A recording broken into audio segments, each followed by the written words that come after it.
L'onction peut être manifestée dans la plénitude de sa signification dès l'instant où nous disparaissons, pas avant. On arrive au ministère pour lequel Dieu nous a choisis, par ce seul chemin. Et je ne veux pas dire simplement que c'est le pécheur en nous qui doit disparaître, mais l'homme, l'ouvrier de Dieu, le prédicateur peut-être, avec tout notre talent d'organisation, toute la considération dont nous sommes l'objet, toute cette ambiance si agréable à respirer quand on est une figure de premier plan, c'est cet homme-là qui doit disparaître. Car il faut bien le reconnaître, par toutes sortes de moyens, sous toutes sortes de formes, et avec toutes sortes de degrés et de nuances, la vie propre cherche à s'exprimer. Cette conscience d'être quelqu'un qui est si horrible aux yeux de Dieu, ce besoin de notoriété, ce désir constant de paraître à l'avant-scène, cette vie charnelle, en un mot, dans ce qu'elle a de plus affreusement subtil, dispose de mille et un moyens de revenir à la surface, même chez les plus spirituels des enfants de Dieu.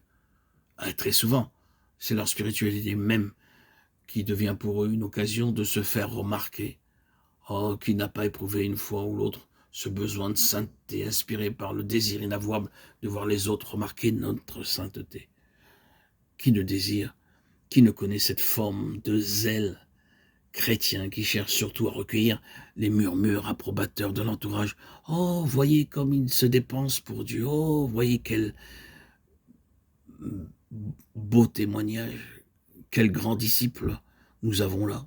Quel beau chrétien fait-il? Frères et sœurs en Christ, chers amis, il ne faut pas s'y tromper. La chair peut s'insinuer jusque dans les choses les plus sacrées et de manière très subtile. Elle peut se draper dans les apparences les plus spirituelles.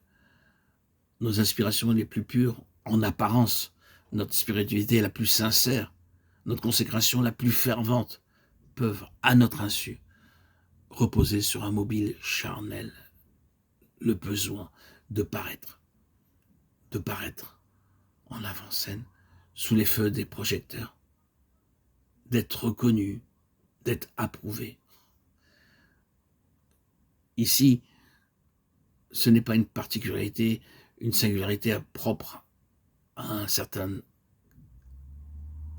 aspect de l'homme, mais c'est le point commun de toute l'humanité. L'action de la chair est si insidieuse, ses ressources sont si subtiles que Dieu seul sait quand elle a été vraiment dominée. Pour que l'onction puisse se manifester et nous faire entrer dans la plénitude de notre vocation, il faut que la chair ne soit plus un danger pour l'œuvre de Dieu. Quand et jusqu'à quel point il en est ainsi pour chacun de nous, Dieu seul peut le dire.